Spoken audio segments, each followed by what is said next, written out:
গিয়েছিলাম আমাদের এখানে লক্ষ্মীপুরের বিশালক্ষী মায়ের মন্দিরে। বাড়ি থেকে বেরোনোর আগে কিছু ছবি তুলে নিয়েছিলাম। বাড়ি থেকে বাজার পর্যন্ত ভাই ছেড়ে দিয়ে এসেছিল। গাড়িতে যেতে যেতে আমাদের ছোট্ট গ্রামের একটু ভিডিও করে নিয়েছিলাম।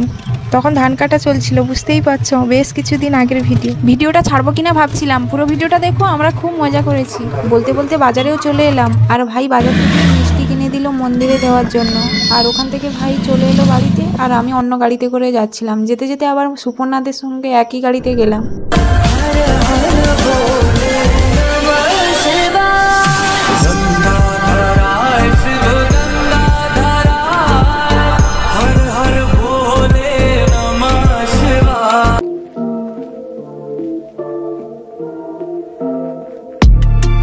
এবার চলে এলাম খেয়াঘাটের দিকে, আর এখানেই সবার একসঙ্গে দেখা। অনেকদিন পরে আমার তো সবার সঙ্গে দেখা হলো, কিন্তু দুটো সুপর্ণাকে আমি এক করলাম। নৌকা আসতে দেরি আছে, তাই সবাই মিলে একটু ছবি তুলে নিলাম। এবার নৌকা চলে এসে ওপারে গিয়েই কথা বলছি। পুরো ভিডিওটা দেখতে থাকো।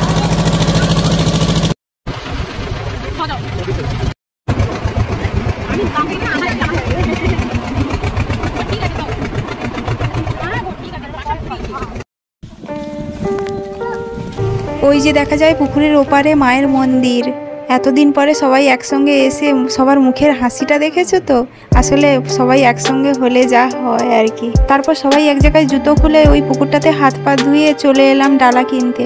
আমার তো সবকিছু আগেই কেনা ছিল, শুধু ডুরিটা এখান থেকে নিয়েছি। আমার না এখানে একটা জিনিস বেশ ভালো লাগে, ওই যে এত রকমের মিষ্টি দেখছো, একটা প্যাকেটের মধ্যে সব রকম দেবে, দিয়ে 50-60 টাকা নেবে। তার মধ্যে ধূপ আর সিঁদুর তো আছেই। পুজো দিতে হলে ওই যে টিকিট কাটতে হয়, এটা তো এখন প্রায় মন্দিরেই থাকে। মায়ের মন্দিরের সামনে এসে সবার একটা ছবি। সুপর্ণাকে বললাম একটা ছবি তোল, ও ভিডিও করছে। এবার মায়ের মুখটা দেখতে পেলাম। তুমি সর্বজনী আছো হৃদয় জুড়ে।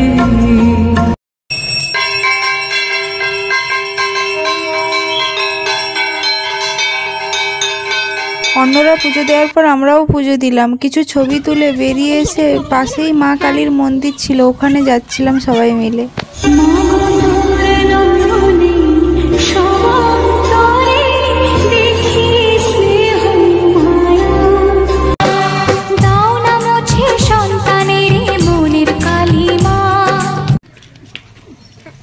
এই যে বাচ্চাগুলো দেখছো, এরা কিন্তু প্রথম থেকেই আমাদের সাথে ছিল, বিশেষ করে মমতাদির সাথে।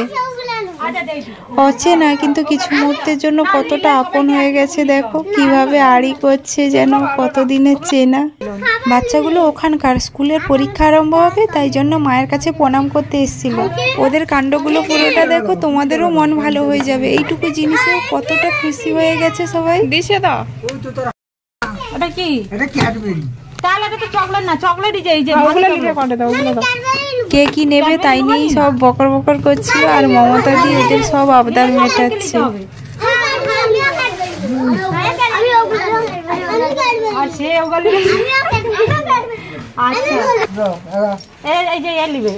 তুমি কি নেবা?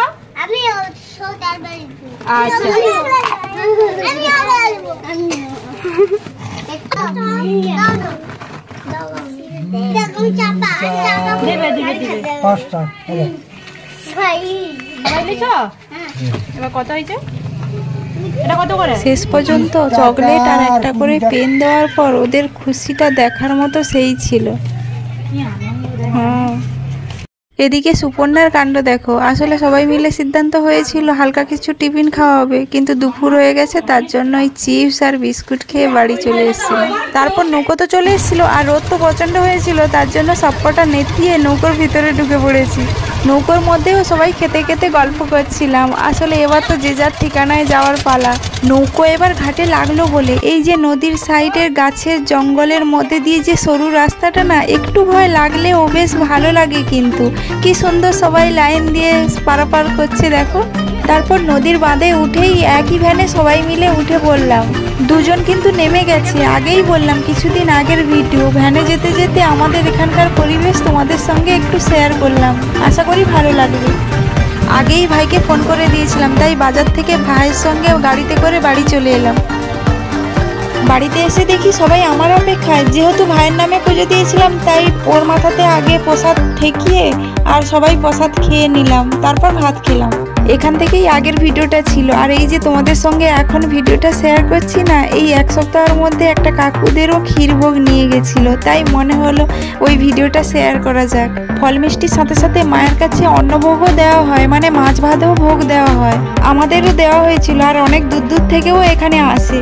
শেষে কিছু ছবি অ্যাড করলাম। আর ভিডিওটি যদি তোমাদের ভালো লেগে থাকে তাহলে অবশ্যই like, comment, share and subscribe করে দিয়ে পাশে দেখো। আর সবাই সুস্থ থেকো, ভালো থেকো, আর এখনকার মতো টাটা।